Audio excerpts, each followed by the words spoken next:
Hello, I'm Jackie Lucky, your financial planning maestro. This series of podcasts is aimed at financial planning professionals and also those who are looking to enter the financial planning profession. We will be talking during the podcast about all things Certified Financial Planner certification related, talking to other CFPs around the world, and also we will be dropping in on some new entrants who've just entered the financial planning profession, and we'll be checking up along the way on a regular basis with them to see how they're getting on. I hope you enjoy today's podcast. Hello and welcome. I'm Jackie Lucky, your financial planning maestro. And in today's podcast, we are talking about everything related to becoming a certified financial planner. But I am talking to a very special guest today whose journey was slightly different to everybody else's. So warm welcome to Will Oswald from Chiltern Hills Financial Planning. Hello, Will. Hi, Jackie. Thank you very much for joining me on the podcast today. And we have lots to get through. We're going to talk about your slightly more unusual journey to becoming a certified financial planner.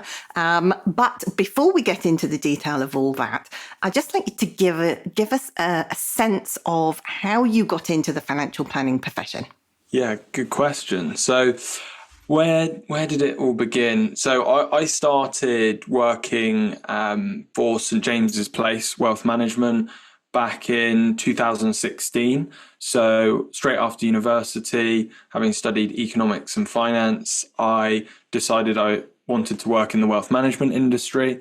I didn't know a huge amount about it, but having spoken to a few people that did work in the industry, they always positioned it as a way of working in finance where you have more of a relationship with the end client, and it's as much people focused as it is being analytical and understanding the numbers. And that was really what interested me about wealth management versus other areas like asset management or investment banking or accountancy. So having got onto the graduate program, I spent 3 years on that program, and all whilst doing that, I also became a qualified financial advisor and went through the CII route, the more traditional route, to become a qualified financial advisor at the same time.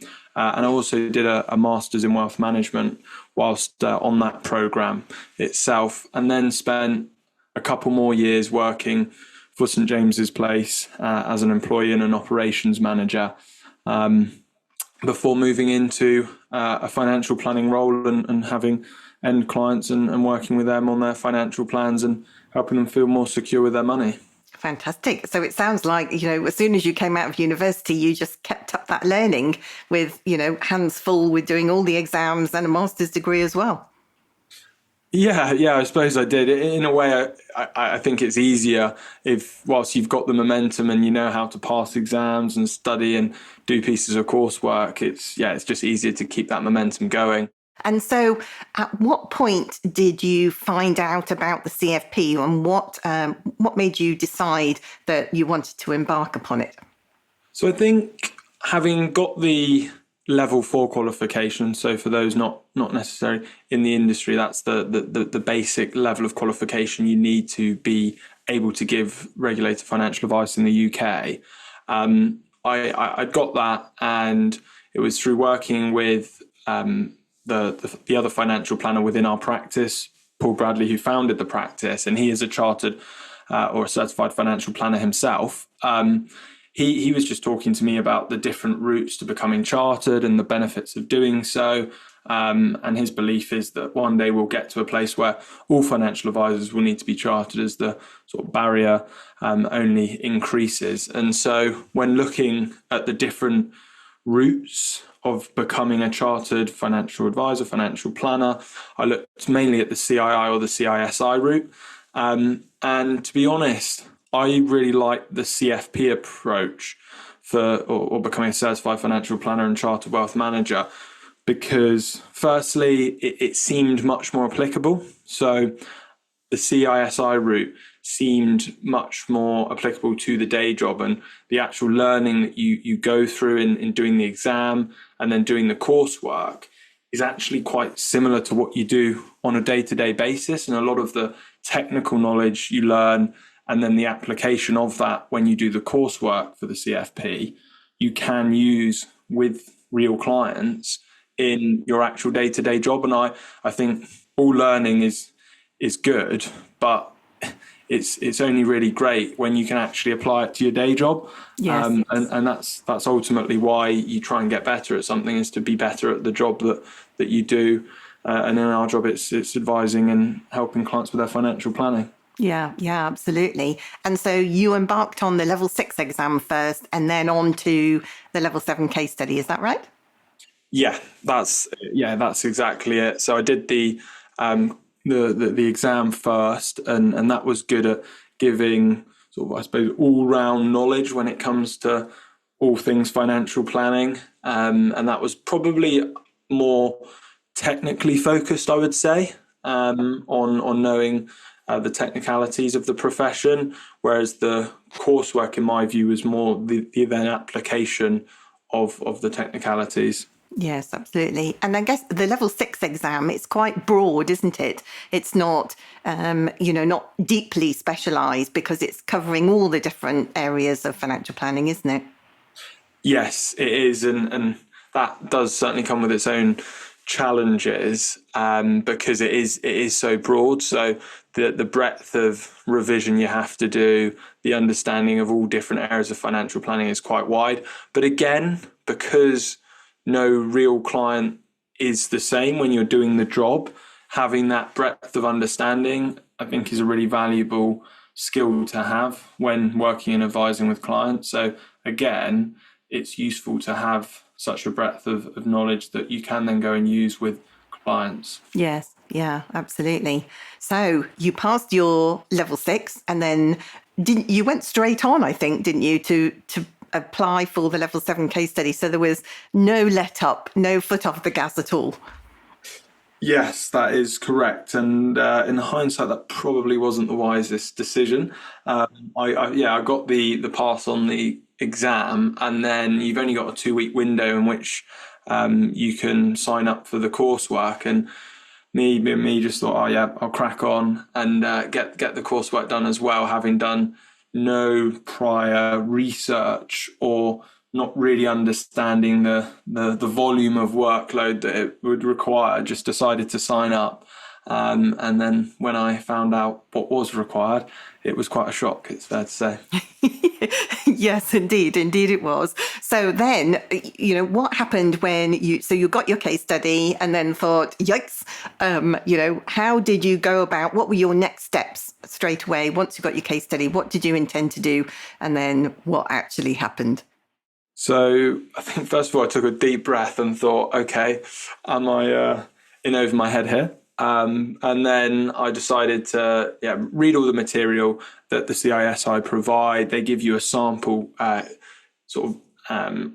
I suppose, of what the coursework could look like. And that's really useful just to understand sort of the type of expectations they have around how you should present the financial plan you're producing for the client. I also spoke to a few other financial advisors who were already CFP, so had lived and breathed and gone through the exact same thing I was then taking on. And having spoken with them, read what I could on the documentation the CSI I provide, I decided to just give it a bit of a go myself and figure it out as I went.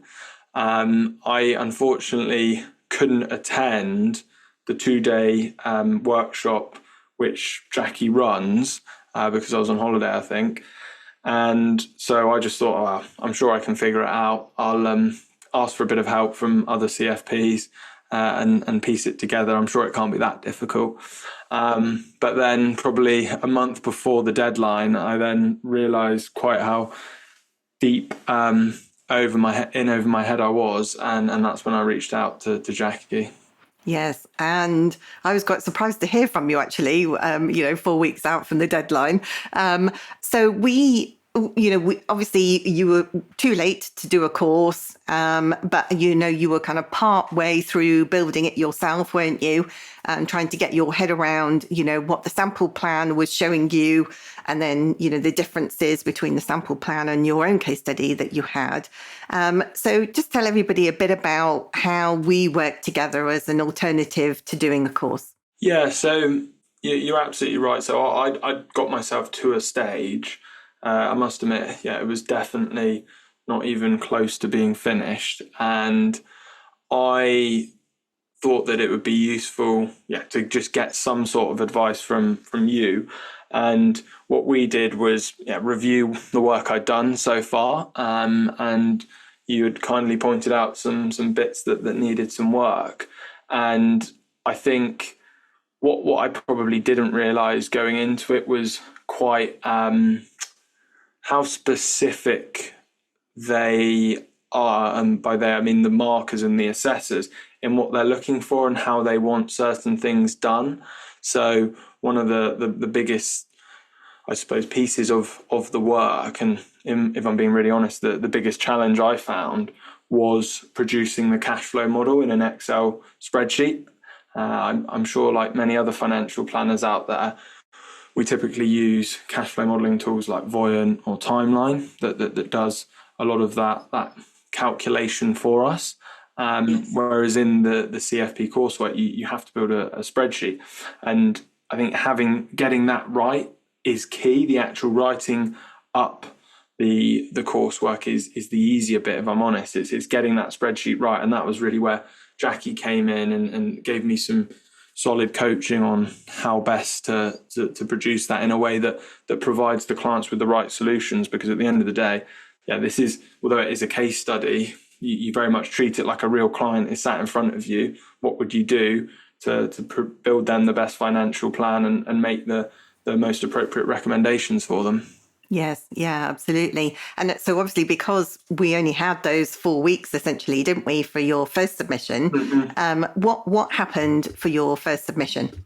Yeah, again, having started it by myself and not had sort of any training or coaching up front, we were always kind of trying to retrofit my spreadsheet and my coursework to fit the syllabus, and that came with its own challenges. And then when we did submit it, we did all we could, and given we only had 4 weeks, so I think that was 4 separate coaching sessions I had with you, there wasn't a huge amount of time, and we did as well as we could, submitted the coursework, got the feedback back, and I must admit I was quite impressed with the detail of the feedback that the CISI provide. It is quite detailed and specific in the areas of the coursework where you haven't passed, and some of the things that you should consider. So we picked up that feedback. Jack and I believe, I want to say, had another couple of coaching sessions. And again, that's just really useful, because I think, again, comparing it to real life, you quite often aren't just working on a financial plan and recommendations by yourself. You have a team of others, albeit you're responsible and you're the one delivering the advice, but you do have other people that you can work with. And Jackie was exceptionally helpful in helping coach me through that and make the required bits of feedback. And I've said it to her many times before, but genuinely without her, I would not have passed. Thank you. That's very kind of you to say so. And I think the amount of hours you put in, a huge amount of hours, obviously condensed, particularly in that first 4 weeks. Do you have a feeling of how many hours it took you in total to pass? It's a really good question. And I would be tempted to say in the region of 150 to 200 hours. So I was trying to think about sort of how many days that was. And to be honest, it was more like the 200. If that was 5 hours a day, that's, a lot of days work. So I would say, about 200 hours on the entirety of it. So that was the first submission and then the second submission. But the bulk of it was in that first submission, I would say. Yeah. And, and that's still in line with, what most other people, that's what the recommendation is, for expectations set by the CISI. So, but I think, obviously for when you look back now, looking at how you went about things compared to obviously, being available for that course. Do you feel differently about, you wish that you'd done the course, perhaps it would have taking you fewer hours to complete, or, just having a bit more structure around it in the earlier stages would have helped you? Yeah, 100%. I mean, if I had my time again, I would have even postponed the holiday to attend the workshop. But no, all jokes aside, I definitely would have done the 2-day workshop, because I think, like you've just said there, it provides the structure and gives you a foundation on which to build your cash flow model spreadsheet and then put the coursework together. I was sort of operating with a blank canvas and figuring out as I went, and that just took far longer than it needed to. So yeah, in hindsight, I definitely would have done the 2-day course. I still would have done the coaching as well, I think, albeit I don't know exactly what the 2-day workshop would have entailed.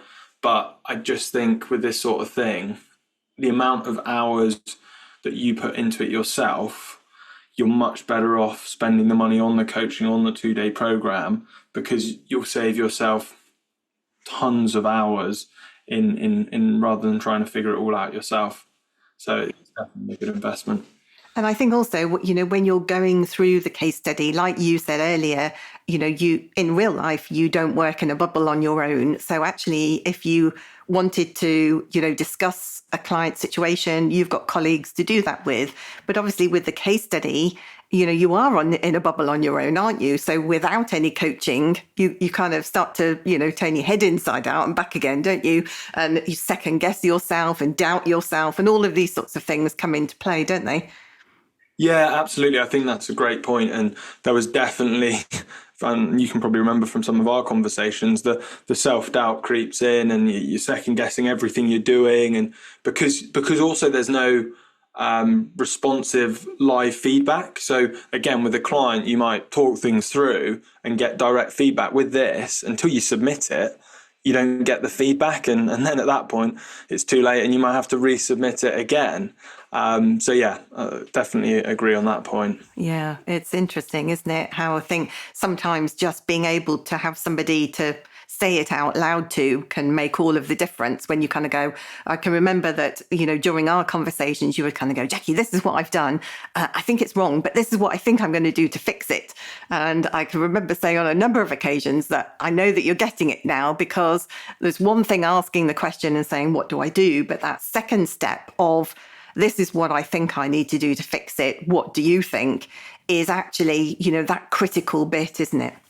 Yeah, absolutely. And I think you're right. It's just almost having a sounding board to go through it, because I can't sort of overemphasize what a big undertaking it is. Being honest, it is a big undertaking, and just having someone in the corner that's helping guide you along the way is invaluable. And yeah, I would caution everyone against just trying to do it off your own back. Yes, no winging it, please. No, absolutely not.